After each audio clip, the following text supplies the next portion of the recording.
Does evil take advantage of our wanting the easy way?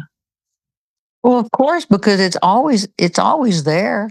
Good and evil are poured into the same cup and we drink it unawares. If we're having a great day and all this stuff is going well, it just takes the a drop of a pen to change that. Everything's happening at the same time, all at once.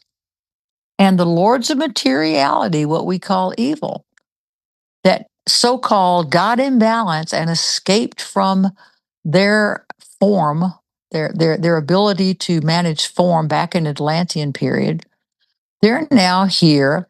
They don't tempt us. We look for it. They don't have to do anything. They can sit in a lounge chair drinking tequila and we go looking for them. Oh, there you are. Why do we do that? Because of the deadly sins, the seven deadly sins, because of humanity, because we glorify things that we see other people doing, like on television, that are just sociopathic. We want to see how they get away with it. How'd you get away with that? Seriously? Do you see people in Hollywood who've now dieted themselves down to look like they're in Auschwitz and they have lips the size of blowfish and, all their body parts are extended or contracted? That's not it. And you know it. You know that's not right. You know it. Now, I'm not against plastic surgery. I've had some. I don't want to be a victim of my genetics, but there's a point that you go, enough, or that's enough, or I'm not even interested in that, or why do those people want to do that? And what we call evil is the desire body, thinking we have to do what we see as popular to be accepted. Those people that look so awful, the Hollywood people, they're not doing that to look good. They're doing it because that's the fashion of the time. It's fashionable. That's the only reason, and that'll change too. That will also change. So you want some sort of timeline that goes way, way, way back. You want something to depend on mind, body, spirit. What's the plan that God has for this earth? You're going to have to figure that out yourself. I'm not going to put religion or politics into that. But you know how it feels. And you know when you're not doing it. So during the Atlantean Wars, there was a battle between the good guys and the bad guys, to call it that. But what evil really is, the bad guys, lords of materiality, when they are working properly, all they do is hold the material world in place. It's that force that actually uses love, an aspect of love, to hold the material world as it is. But because of the desire body of the Atlanteans, who became awful people, awful, awful, those beings called the materialists escaped, and there was a draw between the good guys and the bad guys. Of course, the good guys, the masters, went into the mountains of the world, and the material, what you call evil, are out doing all this stuff, whatever you call it. It doesn't do it by itself, it needs humanity to do it. That's why it's good to learn to control your what? Emotions. The emotions look for stuff. The emotions or the desire body will get bored with the daily life and look for excitement. And that's where it looks. That's what all addictions are, is connected to that energy. How is hate connected to evil? Is that through humans? Well, hate is, it's not really even emotion, it's an action. If you feel hate, what are you feeling? Envy, jealousy, greed, whatever. It's kind of the overlord of all negativity. And what it does is say the only thing that's real is the material world. That's what it is. What do you hate? Well, I hate you have more than I do. I'm envious that you can get that and I can't. You see, it's all connected to stuff or to power. And that is what is going to be dying out more in humanity when there is less competition for resources. And that's been a great success of the other side to get into the churches and to say, we're not here. There's no evil. There's no ritualistic stuff. There's nothing bad. It's all in your mind. Be more intellectual. Well, intellectual is good and bad, just like everything else. And don't go looking for it. All you have to do is realize in yourself when you feel imbalanced. And by doing drugs and alcohol and other addictive practices, it leads you down the rabbit hole to other ones. They're gateways to other ones because what you're doing is saying, I want what I want, to hell with what God says. In that way, hate is almost the opposite of detachment. I'd have to think about that as far as what I would say. Detachment isn't, I don't care. But I think, as Maitreya says, he says the greatest drug is detachment. Because, yes, you have detached from the material world, you detach from the outcome. You are thinking something and you're saying what you think. And I don't mean blurting out just whatever you want. And then whatever you're doing, you do that. You have an alignment between your thought, your speech, and your action. And then the detachment is you let go of the outcome. That is saying, I'm going to say this. It's not, I'm going to go say this to this person because they asked me this question, and I'm going to detach from what they think. Now, that can get you killed too, but I guess you detach from that. But that's what we're afraid of. We're afraid of the social connection and that we will lose if we are detached. And honesty is being detached, just being honest. And that's not saying, well, I'm just being honest. I'm really telling this about you. You need to know this.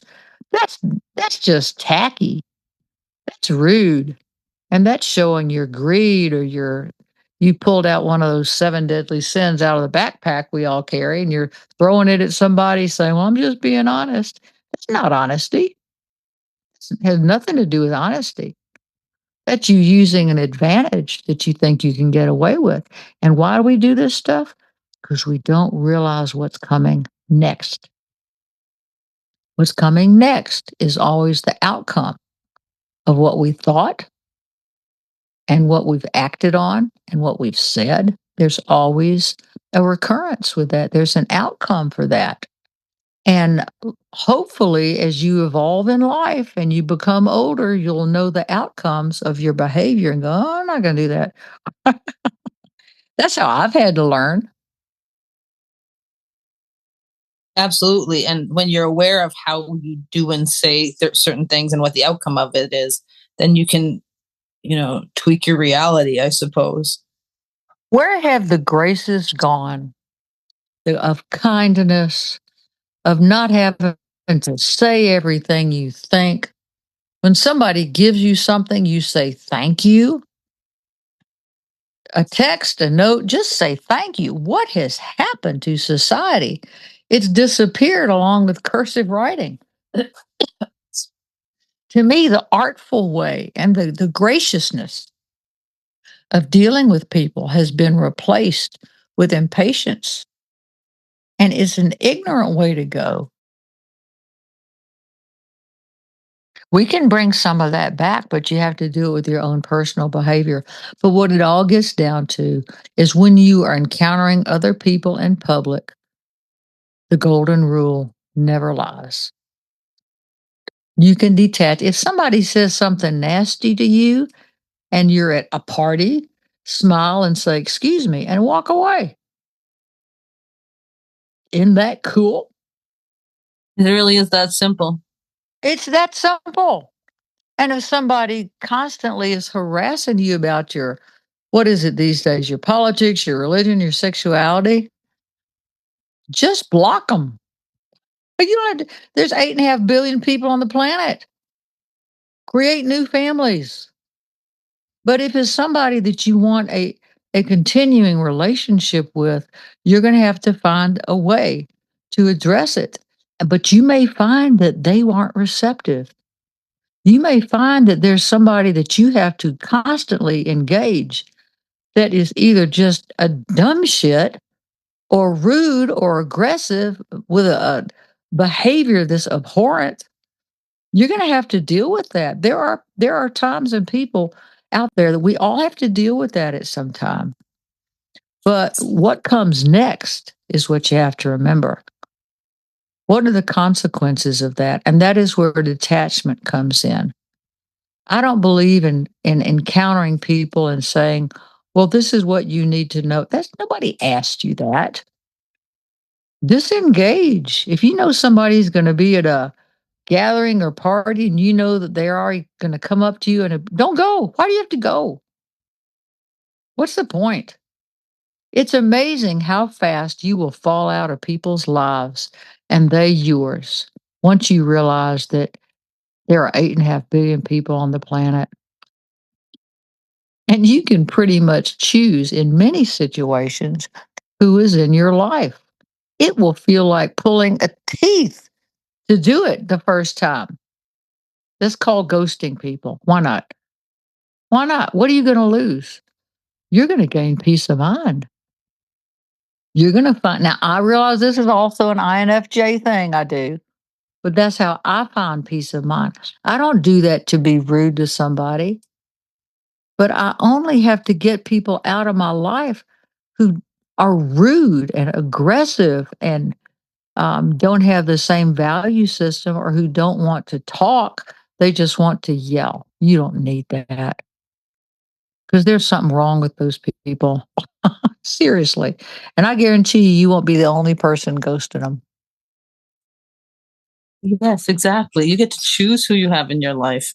It's a short enough life, and there's no point in forcing yourself into uncomfortable situations. Now, obviously, we all have to deal with certain discomforts, and we're people together, but we don't have to allow them to get into our space or upset us. No, we don't, Linda. You're absolutely correct. And one of the problems with social media, with all of this divulgence of bizarre information nobody needs to know, are you private at all? Do you have any privacy? Any at all? You don't owe people information. Well, they this and that on social media. Who cares? Seriously, it's become an infection. It's a virus. We need a vaccine for this stuff. Kids kill themselves because of what is said to them on social media. Australia has just passed a law that says if you're 16 years old, you can have social media. Below that, forget it. You can't. And any company that doesn't try to prove your age, you're out of here. So we're going to have to take some drastic measures right now. It's a satanic free for all. You can sit in your pajamas, smoking a joint and drinking a beer, saying anything you want on social media to anybody or on these videos, and you can say whatever you want, and you are not accountable. But you will be accountable. You're accountable because the Lord's a karma, and your own behavior will catch up with you. That's why it's good to be reasonable and kind throughout all your dealings, even if you're somebody online that infuriates you and is totally different from you. You don't have to jump down their throat. You don't have to be mean or spew vitriol at them. No, you don't. And I will warn you this, that if you start to get control of your life like that, just beware of the people that are going to come after you with a name calling and trying to hurt you because they're scared because you left the tribe and you took the secrets with you. But you'll deal with it because you'll have a peace of mind. And they're still there squabbling with each other, caring about what the other person says, getting this bizarre surgeries or shots. I don't know what they're doing out there, but it's a crazy world. And you're told that if you don't do that, you don't belong. Well, I'll give you a great piece of advice. You always belong to God. You can't do anything to turn God away from you. Nothing. God is not a bigger, better you with human emotions.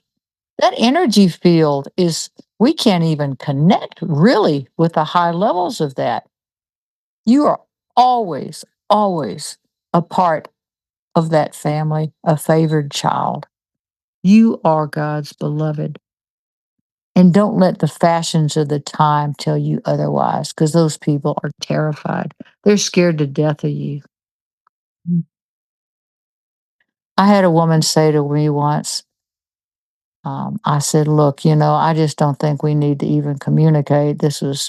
I was standing face to face with her. I said, I just don't think this is good for either of us. And she looked at me and said, this was years ago, something to the order of, well, how can you be like that? And I looked at her and said, how can you not? What's the matter with you that you can't live in yourself? That's what I was thinking. And of course, after that, I didn't hear from her. I saw her in public, and she was very dismissive. I just smile and I walk away. But you have to learn to be an adult. There ain't a billion people on the planet. How many of those people do you think you're going to get along with? How many of those people share your values and you don't share theirs? So we have to allow that distance. That is why the so called Bigfoot and dogmen, you're not going to share a lot with them. That's their own world. They don't owe you. They don't owe you all this explanation of who they are. They're waiting for our heart to be raised. They're waiting for that. These are ancient, ancient beings. But so are we. So is our soul. Most people on this planet are starseeds. There are very few people here who are from this earth and who've been here from the beginning with no experience out in the universe. That's ridiculous. How many? I don't know. But most are. You're going to have to figure this out yourself. You're going to have to see what you're comfortable with. And but expect discomfort. You're going to have to get comfortable being uncomfortable at first. But you'll get good at it. And then you know what you're going to do? You're going to teach other people. If somebody sees you at a gathering and somebody comes up and is aggressive or pointing at you or this and that, or they're insecure and they're yelling, all you do is you smile and say, excuse me, and you walk away. They're going to go, oh my God, I just saw something. What did I see? What did I feel? I think I want to try that. Tom and I have to do that in our marriage. If any of y'all are married, you're going to have spats. Oh my God. Dr. David, our wonderful counselor who uses David Snarsh's um, family systems therapy, says you will disagree 70% of the time, all the time. But you learn to do it lovingly. You pick your battles and you detach. Tom and I know that if one of us is upset and picking an argument, it's because that person is upset. And we have learned to say, that's yours. That's not mine. That's yours. Now, me, I'm the fiery one. I'll have to walk out of the room and snarl and growl for a few minutes and go back in. Open the window, let all the flames out. But he knows that about me. He's not a fiery person, but we feed each other in that way. He's a very earthy kind of person. And I have very little earth well, I do have earth in my chart. I've got a lot of Capricorn. But God makes you as you are for a reason, you guys. You're not wrong the way you are. Do not let any religion or spiritual or political party or social whatever tell you that there's something wrong with you because you choose a different way of being. Now, you may be batshit crazy. You might have comorbidity. You might have 5 or 6 different psychological issues, but that's something different. I'm talking about the very essence of who you are and your ability to choose.